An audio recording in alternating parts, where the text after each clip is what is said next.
कुरकुरे उजाड़ी देला सुनार संसार। 5 टंकिया कुरकुरे न देबारु डिवोर्स मागिला स्त्री। दर्शक बंधु आम कथा शुणी आपण आश्चर्य हो जाइथिबे, भाबुथिबे साधारण कुरकुरे पाई छाड़पत्र, किंतु कथाटा संपूर्ण सत और घटनाटी भारतर।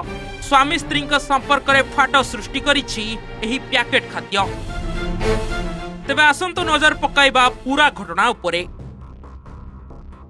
स्वामी स्त्री बंधन हेउछि एक पवित्र बंधन।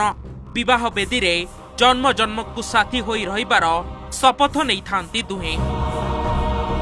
किंतु जेउ सब घटना गुड़िक एवं सामना को आसुछि, सते जेपरी एही पवित्र बंधन एबे एक ड्रामा रे परिणत होई गलानी।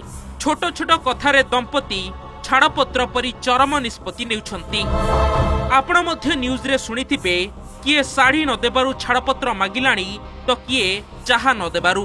किंतु आजिर घटना रे 5 टंकिया कुरकुरे आनिबा पई भूली जिबारु पत्नी निज स्वामी को डिवोर्स मागिछंती। एही विचित्र घटनाटी घटिछि उत्तर प्रदेश आग्रा रे। सूचना मुताबक आग्रार शाहगंज रे गत वर्ष विवाह करिथिबा एक दंपति रहुथिले। स्त्री जनक कुरकुरे खाइबाकू खूब पसंद करुथिले।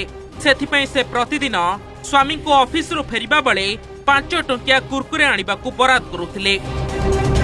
तेबे दिने स्वामी जनक कुरकुरे आनिबाकू भूली जाइथिले। बास एही छोट कारण पई दुई जनक भितरे आरंभ होई जाइथिला विवाद। प्रबल पाटितुंड परे स्त्री बाप घर को चली जाइथिले। किछि दिन परे से छाड़पत्र पई पुलिस पाखकू जाइथिले। तेबे शाहगंज थाना अधिकारी दंपति को फैमिली काउंसलिंग पई परामर्श देइथिले। स्वामी का अभियोग थिला स्त्री प्रतिदिन कुरकुरे खाइबा पई जिद करुथिले। पत्नी का एही कुरकुरे खाइबा निशा तांको पई चिंतार कारण पालटिथिला। तेबे स्त्री का अभियोग मुताबक स्वामी तांको शारीरिक निर्यातना देउथिले। सेथिपई से छाड़पत्र पई आवेदन करिसंती। तेबे ही घटना को नहीं आपनका मतामत कमेंट बॉक्स रे निश्चिंत जणाइबे। Report OTV.